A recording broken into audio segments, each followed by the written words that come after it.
just keep them out. Out here, you get killed. Married? Sort of. It's a long story. How about you? You married? I have 2 beautiful daughters.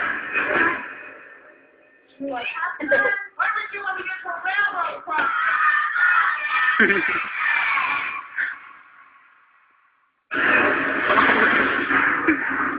You have an unmanned train rolling into a highly populated area with no air brakes? Yeah.